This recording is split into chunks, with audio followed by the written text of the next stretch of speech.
What's good? What's good? It's the one and only, but what do I know? Boxing coming back at y'all with another one, man. So we got Subriel Matias in the news. Subriel Matias has tested positive for a banned substance. And if you're wondering what that substance is, my friend, it is Ostarine. Now, does that sound familiar? I remember a certain fighter testing positive for Ostarine, and people were trying to say, oh, Ostarine doesn't do anything and all this type of stuff. Oh, okay. Oh, are y'all gonna have that same same energy for Subriel Matias, or should Subriel Matias be suspended? I think he should be suspended. I think he should be stripped and suspended. I'm tired of these guys testing positive for banned substances, and you guys are trying to make excuses for them by saying, oh, it doesn't do anything. If it doesn't do anything, then why is it a banned substance? All right, I'm gonna go ahead and get into the article, and then I'll give you the rest of my opinion. So, shout out to BoxingScene.com. It says Subriel Matias is officially under investigation for a matter that greatly impacts his next fight. Boxing Scene has confirmed that the WBC 140-pound titleist produced an adverse finding for the banned substance Ostarine from a drug testing samples contracted by VADA. The development comes less than 2 months from Matias' mandatory title defense against England's Dalton Smith, which is currently scheduled for January 10th at Barclays Center in Brooklyn, New York. The subject will now appear before the New York State Athletic Commission to determine whether Puerto Rico's Matias is still eligible to proceed with the contest. Additionally, Matias has 10 days to request a testing of his B sample, which will be the case, sources have informed Boxing Scene. A vague update on the WBC lends to this suggestion, but here's the thing though. Most of the time, I say like 95% of the time, once the A test tests positive for a banned substance, the B test does too. The B test will too. So it's not much to really get your hopes up on that. But anyways, if you're a Subriel Matias fan.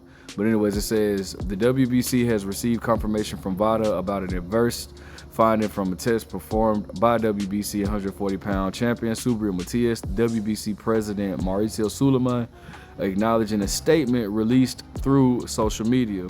The WBC has begun the investigation process as per the Clean Boxing Program protocol. I have spoken to our champion Subriel and his promoter, Mr. Juan Orengo, and they have expressed their absolute availability and cooperation as the process unfolds. The WBC will not make any comments at this time. Of course they're gonna. I mean, I'm just waiting on Subriel Matias to come out with the whole statement saying, oh, you know, I've always been a clean athlete. You know, nothing was done. I will make sure me and my team will fight hard to get this test, get this to a understanding, and I will be back stronger than ever. But I can assure you, I've never tested positive. I mean, I'm not a dirty fighter and all that. It's the typical stuff. But anyways, among the items to review are the levels of which Matias tested positive. While Ostarine is a banned substance and classified as an anabolic agent, the threshold which showed up in Matias' system could be met with the preceding commission. Ironically, the same New York State Athletic Commission where officials were forced to rule on Ryan Garcia's drug test scandal for the same substance following his 12-round bout with Devin Haney last April, also at the Barclays. Garcia initially won majority decision, but produced multiple positive tests for Ostarine, which he was met with a 1-year suspension. Should the ruling against Matias, should the ruling go against Matias, the WBC would then have to determine the next course of action for his junior welterweight title. The winner is already required next to face former titleist Alberto Puello, whom Matias edged in a majority decision to win the title on July 12th in Queens, New York. Ironically, Puello's WBA 140-pound title reigned when he tested positive for the banned substance clomiphene. So what's up with all these dudes testing positive for banned substance, bro? Ryan Garcia, Alberto Puello, Subriel Matias. What's up with everybody? Like y'all like to hate on Devin and all this type of stuff, but yet these other guys are testing positive, but y'all don't want to say nothing to them. But anyways, his team pleaded the case that he was prescribed the drugs as a fertility boost as he and his wife were planning to have a child. The alibi was met with sympathy, but the result came in a 6-month suspension and he had to forfeit his title. Another sidebar comes with the status of December 6th. Isak Pitbull Cruz, Lamont Roach clashed in San Antonio, Texas, Mexico. Oh, okay. I was sure if I say, what does this have to do with anything? But anyways, Mexico City's Cruz to defend his WBC interim title at 140. A ruling that would see Matias stripped of his belt could potentially lead to an upgrade in stakes of a Prime Video pay-per-view main event. So if he's stripped, then that means dude could be upgraded to that. Isak Cruz could be upgraded to that title, and then that what could end up happening is Lamont Roach and Isak Cruz could be fighting for a vacant title at 140 pounds on their December 6th matchup. For now, Matias and Smith remains on course pending further allegations. Matias, who has the record of 23-2 with 22 knockouts, aims to make the first defense of his WBC 140 pounds titles. He previously held the IBF 140-pound titles for more than 2 years before he lost to Leon Paro last June in his Puerto Rico homeland. 3 wins had followed a pair of knockouts, also on home soil to win. On his home soil prior to his win over Puello. Smith, who has the record of 18-0 with 13 knockouts, will enter his first career title fight, which doubles his U.S. debut. The former will, I guess they forgot to put that, but will remain true no matter what the results are. Above mentioned is investigations. A change in the opponent could see Smith and Matchroom rerouting the fight to a more favorable or at least neutral location. All right. Wow. Yeah, man, go ahead and if he tests positive, which, I mean, again, I'm gonna be honest with you, when your A sample tests positive, like 9 times out of 10 your B sample is gonna test positive as well.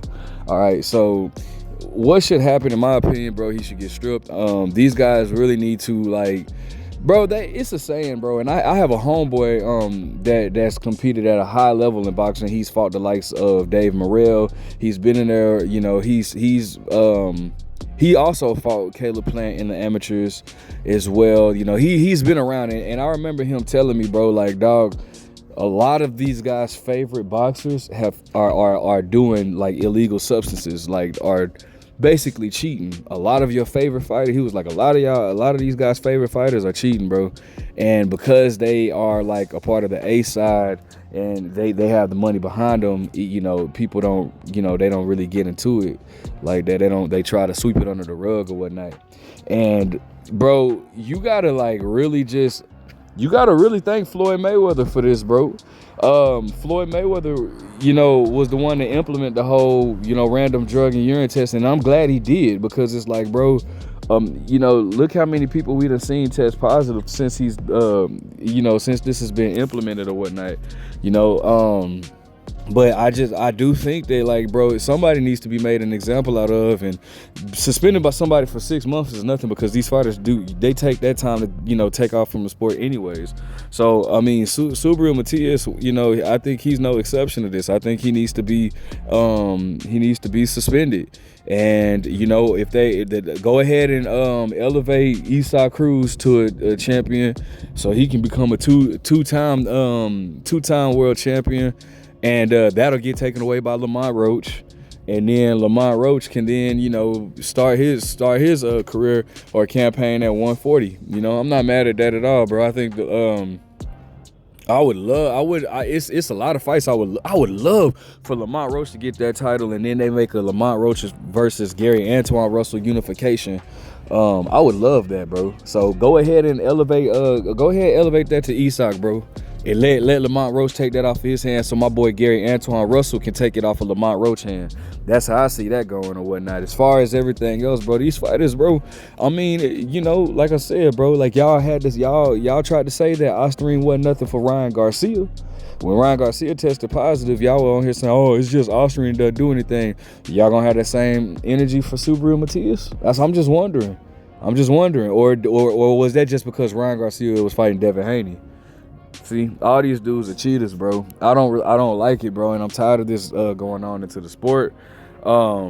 it's really like, I mean, seriously, man, like this is and the thing about it is, I think Subriel Matias brings excitement, but I don't know. We'll just have to see, man. We'll see what he has to say. I was trying to wait for it to see a response from him, but he never responded on social media. He probably make a response like sometime in the near future, but we'll see. Let me know what you guys think. Make sure you guys like, comment, subscribe. But what do I know?